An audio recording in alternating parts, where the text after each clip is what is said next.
Hey you, if you feel overwhelmed by so many new videos on YouTube talking about thousands of AI tools or things that AI can do, or this news about ChatGPT, you need to watch this video. After this video, I think you will feel very calm about what we could do and focus on in the age of AI development. I am going to talk about 5 things that ChatGPT cannot do, 5 superpowers that we already have within us. It's really important for us to imagine what the future is like for humans. Are you ready to dive into the 5 things that we are gonna feel so amazing about humans? Let's dive in. Number 1, be proactive. We humans are so good at being proactive, original and creative. Whereas if you look at ChatGPT, it needs a prompt. Okay, some people might say, oh, there's this auto prompting where it can prompt itself. Still, the initial code has to be written by someone.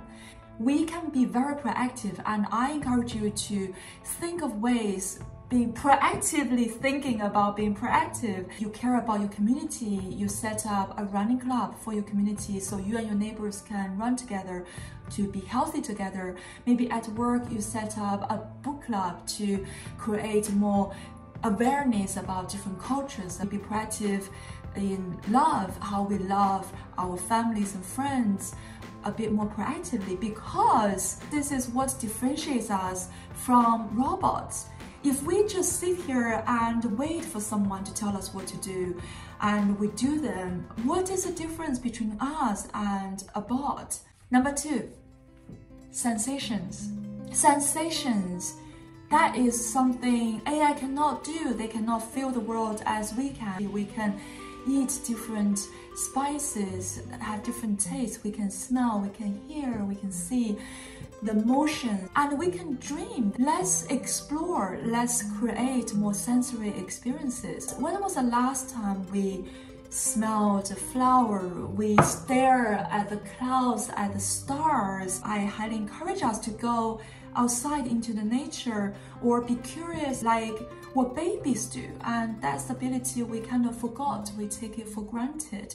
Number 3 is emotions, emotional intelligence, to understand how others feel, to interpret their facial expressions, what their body is telling you, what their eyes are telling you. All this emotion. You might be very angry in asking ChatGPT about an email to write it for you. We didn't know that you're angry. How do we handle emotions? Are we good at handling our emotions? Do we recognize our emotions, and do we manage our emotions? Do we express our emotions? There's so many emotions that we feel and we can't put a name to it. A shock followed by happiness is calm, but a little bit envious. When was the last time you listened to your heart and observe the subtle emotions you have? We should really explore our emotion, look within us and look around us. Let's connect with humans and help each other to be more emotionally mature. Number 4, embrace the unknown. ChatGPT is a large language model that is trained on dataset. You have the input data as training data and feedback data as the expected output. Yes, we also process our past and observations experience as data point, but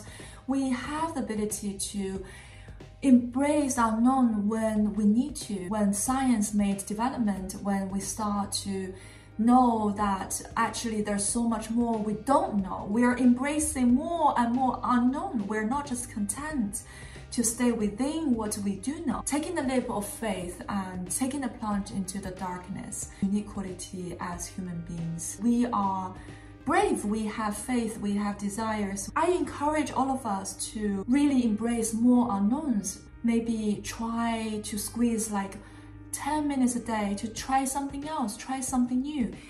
Like try juggling, right? I never knew I could do this, and this is a big exaggeration of embracing the unknown, but that's my little steps. Try something new and into the unknown. That's what really differentiates us from AI. The last thing, the fifth thing, is the lived experience. So for example, I took on the challenge to answer different questions every day on Quora for the last 30 days. Who uses Quora still? Who uses Reddit? Who uses any kind of forum to ask questions? You can just ask ChatGPT. It can give you a very articulated answer. Still, Quora exists, and after my 30-day challenge on Quora, I've got thousands of views on my answers, and there were 5 people that actually requested particularly me to answer some of the questions. For example, one of the questions is, what is it like to be living in China? So this is a great example to illustrate. If you ask what it's like to be living in China to ChatGPT, it will probably give you a very comprehensive fact-based answer. All the trivia and all the facts about China based on its training data, maybe some opinions or insights. And I'm going to give you something that is probably a bit of like broken answers here and there. But which one do you feel more interesting to hear from? I hope the answer is you want to hear from me, because I have lived experiences and it will sound more interesting. I will talk about how even I can't use chopsticks in a traditionally correct way. So lived experiences is really something only we can have, because we have to live it. You can actually accumulate lived experiences by traveling more, by doing more things, by connecting with more people. Create more lived experiences, create more anecdotes, more stories, more moments in your life, and also observe the lived experiences. Do not let them pass. Write them down, have a little bit of journaling. I kind of wish to have written more detailed journal during the pandemic, write down how I felt and what were my thoughts and emotions. But of course, at the time, there's just so many things we have to handle. That is also a collective lived experience we've had. There's a saying I really like, which is critical thinking without hope is cynicism. Hope without critical thinking is naivety. So of course, when we talk about in the age of AI's growth and evolution, there are a lot of things we probably would have to worry about and think more about the impact to our jobs, to our identities, to our securities. I'm a firm believer of the progressive society, the innovation in technology. All our inventors and innovators were largely trying to do them to solve a problem, to make our life better so that we can live more fully as human beings. This is why I'm making this video. If we want to have some hope, think and design a future to live with AI, the answer is that we should be, number one, be proactive. Be proactive at work, be proactive in life, be proactive in the way you love people around you. Number two, have more sensational experiences to really unlock and explore your sensations. Number three, be more aware of your emotions to nurture yourself, your inner child, and be more aware of others, how they feel, and connect with them on an emotional level. Number four, to embrace the unknown. It's always unknown. We humans have embraced so many unknowns. Have we thought that we could fly in the sky in a giant airplane?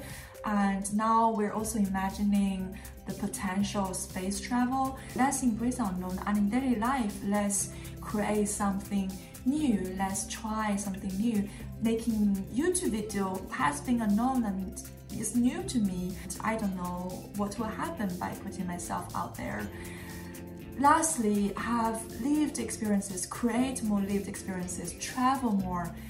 You might say travel expensive. No, you can literally explore your neighborhood. I'm sure there is a street that you haven't walked on. I hope you enjoyed this video about these 5 things, and I really do hope you will do more of what we do the best, and I can never match up with that. Well, you might say, where do I find the time? I have made another video about how to save time. Thank you so much for watching. See you next time.